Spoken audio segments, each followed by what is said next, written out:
మేము కూడా ఒక ఫ్లెక్సీ చేయించినాం. ఒక ఫ్లెక్సీ తీసుకురండి.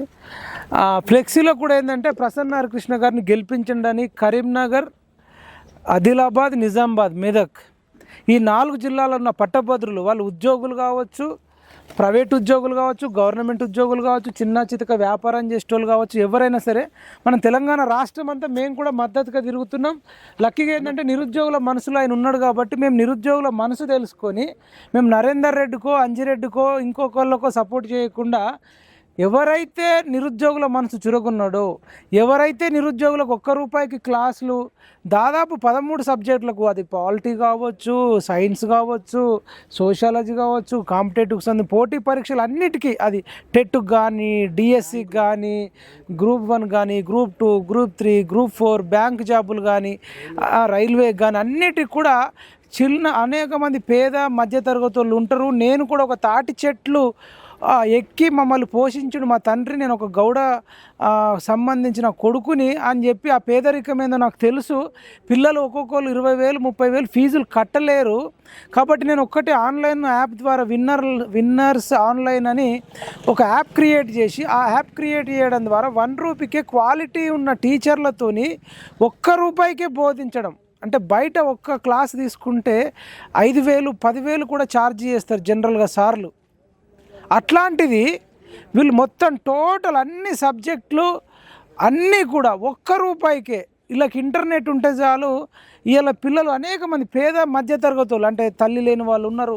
మరీ ముఖ్యంగా మన తెలంగాణలో తండ్రి లేని వాళ్ళు ఎంతోమంది ఉన్నారు.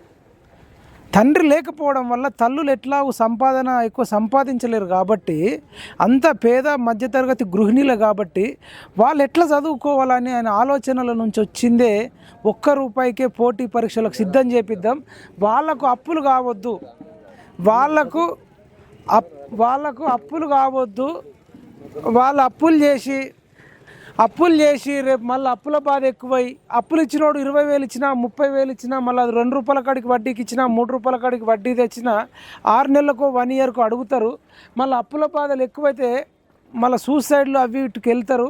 కాబట్టి పిల్లలను కొంతలో కొంత నాకున్నంతలో చేస్తా అని చెప్పేసి పోటీ పరీక్షలకు ప్రసన్న హరికృష్ణ గారు గత 1 ఇయర్ నుంచే ఉచితంగా ఇవ్వడం అంటే అది ఆషామాషి కాదు. ఒక లక్షలాది మంది చూస్తున్నారు.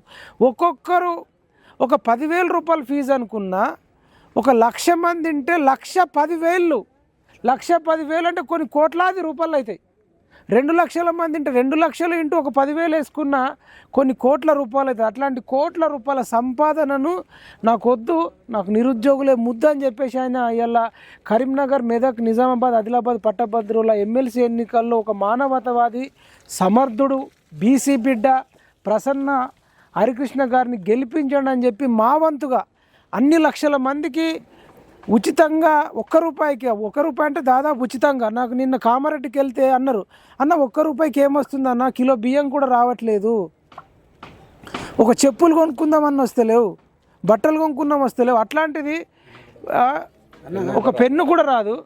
పల్లెటూర్లలో ఉన్న వాళ్ళు సిటీకి వచ్చి కోచింగ్ తీసుకునేంత స్తోమత కూడా ఉండదు. హాస్టల్లో ఉండి ఆ కోచింగ్ సెంటర్లో పైసలు కట్టుకొని అట్లాంటి టైంలో ఆన్లైన్ క్లాసు ఊర్లలోనే ఉంటూ నెట్వర్క్ తోటి ఆన్లైన్ క్లాసు ఊర్లోనే సొంతంగా మంచిగా చదువుకొని జాబ్ కొట్టే అవకాశం ఇది విన్నర్స్ పబ్లికేషన్. ఆయన క్వాలిటీ అన్న ₹1 వచ్చేసి పెన్ను కూడా రాదండి. అలాంటి పరిస్థితులలో ₹1 పెట్టడం మాకు చాలా అనుకూలంగా ఉన్నది. మా ఓటు మాత్రం వ్యర్థం చేసుకోకుండా అన్నగారికి ఓటేసి మా నిరుద్యోగ తరపున పోరాడుతున్న వ్యక్తిని మేము ఎప్పుడు దూరం చేసుకోము. ఆయనకు మా మొదటి ప్రాధాన్యత ఓటు భారీ మెజార్టీతోని మా ఓయూ నుంచి నిరుద్యోగులం అందరం ఓటేసి భారీ మెజార్టీతో గెలిపించుకొని అసెంబ్లీకి పంపిస్తాం. ఇలాంటి వ్యక్తులు శాసన మండలిలో ఉండాలి. నిరుద్యోగుల గురించి మాట్లాడితే చాలా మంది నిరుద్యోగులు సంవత్సరం బయటకు వస్తూ ఉంటారు కాబట్టి వాళ్ళ కష్టాలు తెలిసిన వ్యక్తి. నువ్వేదో చెప్తున్నావు.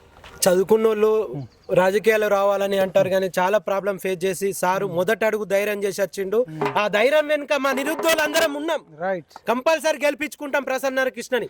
ఇదండి ప్రసన్న హరికృష్ణ గారి కోసం ఎక్కువ చెప్పడం కాదు కానీ నేను అసిస్టెంట్ ప్రొఫెసర్ జాబ్ కూడా రిజైన్ చేసిండు. సులభంగా ఆన్లైన్ క్లాసులు చెప్పడం, తన విన్నర్ పబ్లికేషన్ బుక్ ద్వారా కూడా సులభంగా అవి చెప్పడం అంటే ఆయన అంతమంది మనసులు చొరగొన్నాడు కాబట్టి తెలంగాణ నిరుద్యోగ రక్షణ చేసి మనం నిలబడకుండా తెలంగాణ నిరుద్యోగ రక్షణ చేసి నేను నిలబడమని నన్ను చాలామంది నిరుద్యోగులు కోరినా, అరే ప్రసన్న హరికృష్ణ లాంటి అంత నిజాయితీపరుడు అంత సేవ చేసిన వ్యక్తి ఉన్నాడు కదా, మన మధ్యలో ఓట్లు చీలిపోవడం ఎందుకని చెప్పేసి తెలంగాణ నిరుద్యోగ రక్షణ చేసి నుంచి అవుట్ రైట్గా ఇవాళ ప్రసన్న హరికృష్ణ నాకు మద్దతు ఇస్తున్నాం.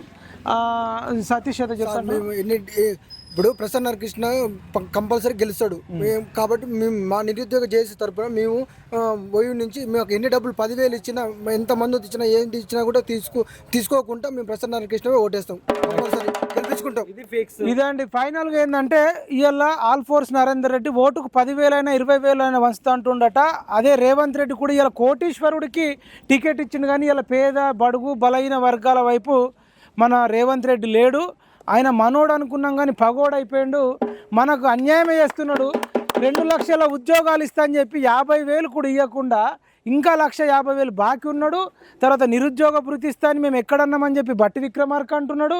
అదేవిధంగా నిరుద్యోగులకు ఒక కార్డు ఇస్తాం 5 లక్షలది, మీరు ఎక్కడన్నా కోచింగ్ ఇన్స్టిట్యూట్కి వెళ్ళండి, హాస్టల్ ఫీజులు కట్టుకోండి, బట్టలు కొనుక్కోండి అని ఎన్నికల ముందు చెప్పిర్రు. మా చేయుత ఇస్తామన్నారు. ఇలా నిరుద్యోగులకు చేయుత కాదు చేయిచ్చిర్రు, హ్యాండ్ ఇచ్చిర్రు. హస్తం గుర్తు కాదు, అది హ్యాండ్ ఇచ్చే గుర్తు అయిపోయింది. ఇంకా సిగ్గు లేకుండా మళ్ళా ఆల్ ఫోర్స్ నరేందర్ రెడ్డి అనే ఒక వాడు అసలు ఎవడి ఫోను లేపడట, కార్పొరేటర్ అట, ఎప్పుడు అవి కమర్షియల్ లక్షల ఫీజు, ఎవరికి అందుబాటులో ఉండడు, ఎవరికి ఫోన్ లేపట్టాడు. అందరూ తల్లిదండ్రులు కూడా తిడుతురు, 10 రూపాయలు డిస్కౌంట్ ఇవ్వడట, ఎవరికి మధ్య ఫోన్ లేపడట. అట్లాంటి సైకోకు ఇలా రేవంత్ రెడ్డి టికెట్ ఇచ్చిండంటే రేవంత్ రెడ్డి కూడా పెద్ద సైకో అయిపోయిందని మాకు అర్థమవుతుంది. కాబట్టి రేవంత్ రెడ్డికి బుద్ధి రావాలన్నా, నరేందర్ రెడ్డికి బుద్ధి రావాలన్నా ఇవాళ మీరు ప్రసన్న హరికృష్ణ గారే మనకున్న అభ్యర్థులలో మెరుగ్గా కనబడుతుంది. కాబట్టి మీరు కనుక ఇప్పుడు నిరుద్యోగులు ఓయూ లైబ్రరీలో చదివేటోళ్ళు కానీ, శాతవాహన కానీ, ఆదిలాబాద్లో కానీ, తర్వాత తెలంగాణ యూనివర్సిటీ కానీ, ఎక్కడ చిక్కడపల్లి లైబ్రరీలో కానీ ఎక్కడ చదివే నిరుద్యోగులైనా ఉద్యోగులైనా మీకు కనుక ఈ ప్రభుత్వం మీద అసంతృప్తి ఉంటే, ఈ అసంతృప్తిని నిరసనను తెలియజేసే ఒక అద్భుతమైన సువర్ణ అవకాశం ఇప్పుడు జరగబోయే ఫిబ్రవరి 27వ తారీఖు నాడు ఎన్నిక ఉంది. మీ యొక్క అమూల్యమైన ఓటును ప్రసన్న హరికృష్ణ గారికి 3వ నంబర్ వచ్చింది ఆయనది, అక్కడ మీరు 1 వేసి ఆయనను గెలిపిస్తే రేవంత్ రెడ్డి గారు మీ పరిపాలన మాకు నచ్చలేదు, మాకు అందుబాటులో లేరు, ఎన్నడూ కూడా నిన్ను గెలిపించిన ఓయూ లైబ్రరీకి మీరు రాలేరు, చిక్కడపల్లి లైబ్రరీకి రాలేరు, మీరంటే మాకు నమ్మకం పోతుంది అని చెప్పడానికి ఒక నిరసన వ్యక్తం చేయాలంటే ఇది ఒక అమూల్యమైన అవకాశం. ధర్నా కన్నా, రాస్తారోక కన్నా, భారీ బహిరంగ సభ కన్నా, దిష్టి బొమ్మ గాలబెట్టిన దానికన్నా కూడా బలమైనది ఓటు హక్కు. ఆ ఓటు హక్కు ద్వారా మీరు ఒక్కరే కాదు, మొన్న కేసీఆర్ని ఓడగొట్టడానికి మీరు ఎట్లయితే 10 మందికి 20 మందికి 30 మందికి చెప్పిర్రో అట్లా ఇప్పుడు రేవంత్ రెడ్డిని నరేందర్ రెడ్డిని ఓడగొట్టాలి, ప్రసన్న హరికృష్ణకు ఓటేయాలని చెప్పి మీ దగ్గర ఎన్ని ఫోన్ నంబర్లు ఉంటే అందరికీ ఫోన్ చేసి మీ టీచర్లకు, మీ ఫ్రెండ్స్కు, మీకు తెలిసిన వాళ్ళందరికీ పోటీ చేసి ప్రసన్న హరికృష్ణకు ఓటేయాలని చెప్పండి. బీజేపీ వాళ్ళకు, కాంగ్రెస్ వాళ్ళకు వందలాది మంది కార్యకర్తలు ఉన్నారు, కానీ ప్రసన్న హరికృష్ణ అన్న క్లాసులు విన్న నిరుద్యోగులు, ఆయన పుస్తకం చదివిన నిరుద్యోగులే అండగా ఉండాలని ప్రతి ఒక్కరు కూడా ప్రసన్న హరికృష్ణకు ఓటేయమని 10 మందికి ఫోన్లు చేసుకుంటా చెప్పాలని, ఈ వీడియో ఎక్కువ మందికి షేర్ చేయాలని, ఇప్పుడు వీళ్ళందరూ మద్దతు ఇచ్చినందుకు నిరుద్యోగులకు పేరు పేరున ధన్యవాదాలు తెలియజేస్తూ జై తెలంగాణ, జై జవాన్, జై జవాన్, జై జవాన్, జై